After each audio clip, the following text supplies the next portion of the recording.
It's one of the receivers I bought about 5 or 6 years ago. I've just dug it out to sort of. Well, the plan was to put it on sale on Gumtree or eBay, probably Gumtree, to try and get rid of it because I've got so much stuff. It's a stunning looking tuner. There's no doubt about it. It looks fantastic. It's all bling, all show and no go basically, and particularly this model. And this receiver was working fine when I put it away about, how long ago? 4 years ago, maybe 3, 4 years ago. I'm sure I've used it probably even before then. Dug it out this evening to just sort of power it up to sort of check it over for selling, and it doesn't work. Now I've taken the top off it, and you can clearly see that the lights are all working, but I get nothing on FM, absolutely nothing. Now, this was a set that I replaced the fusible resistors on. There's one of the fusible resistors that's still intact. It's a 100 ohm resistor. That's I think it feeds the power amplifier.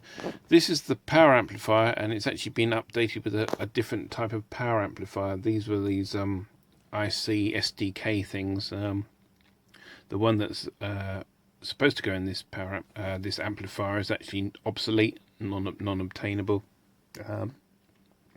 And it's a very cheap tuner inside, a receiver inside, all sort of cheap, nasty gear inside.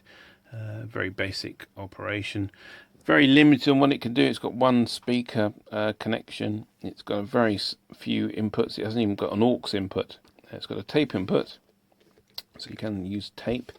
It has got a phono input. Of course, most people haven't got phono anymore. But the strange thing is, the tuner is not working at all. The receiver is not working at all. Now, I'd expect to hear something, and I'll just show you quickly what it's doing. I'm trying to work out what the hell's wrong with this thing.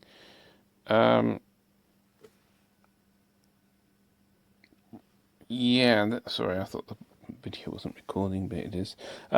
So this is long wave. So we should go on to select long wave. We've got signal strength here. Nothing coming through at all. Okay. VHF or FM tune here.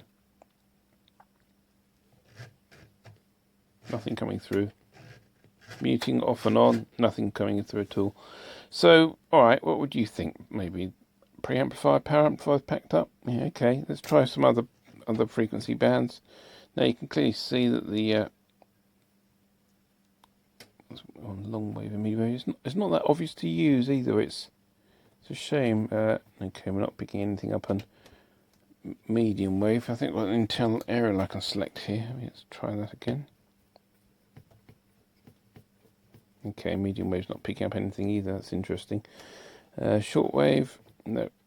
But certainly on long wave, we are picking up something. There's radio 4, got a good signal strength. Can't hear anything. Okay, so you think, first thing I think, well, the amplifier's packed up. Well, no, because if I poke here, and the audio inputs to the SDK, the audio amplifier's working okay. There's not a problem there. And also, if I select phono, you can hear that.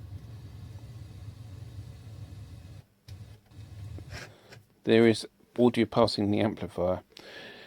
So it's a weird one here. It's most likely like the IF, one of the IF chips in here that is packed up, and it's got these sort of like these Sony dedicated chips. You see this one here, and there's another one. Actually, where are we? Just under that mini grabber there. You can see it just down there, and it could be that one of those chips has actually failed.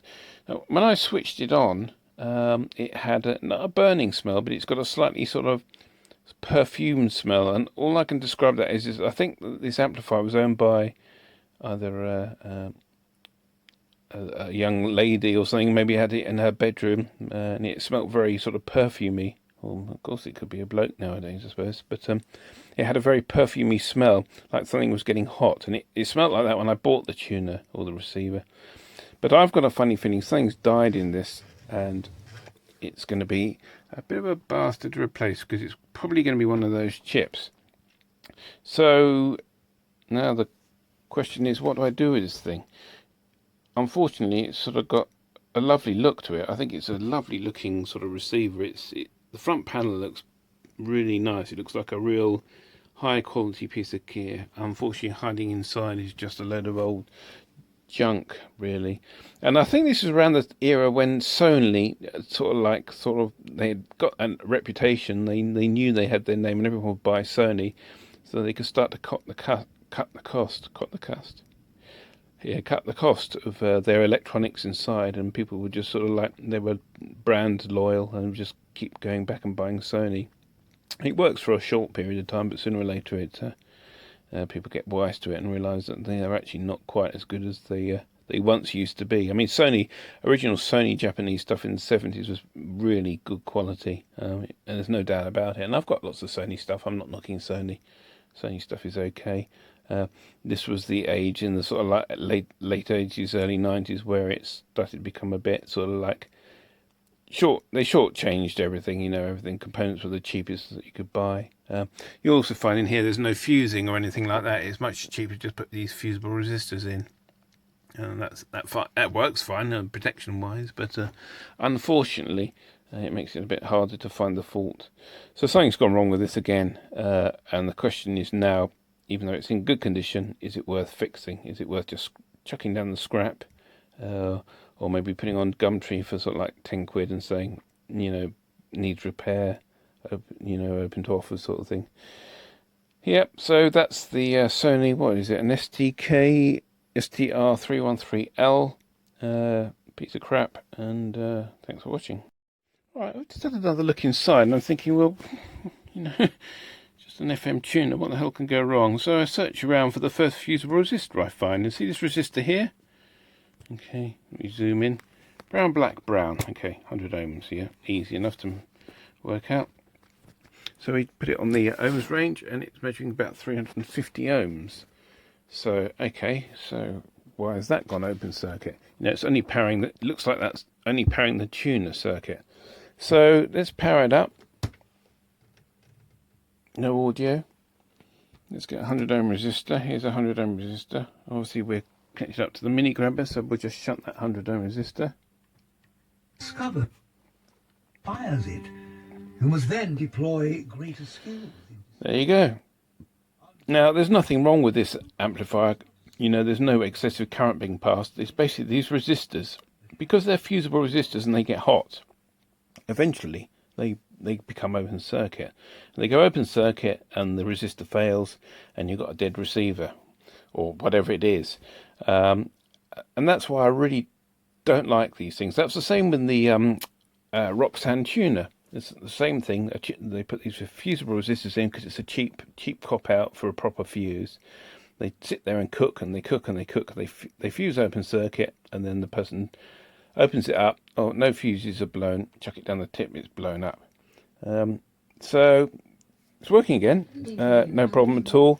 Just so we can get stereo light back on. Yeah, we've got stereo light back on. So that's working fine. You take that resistor out. Interesting.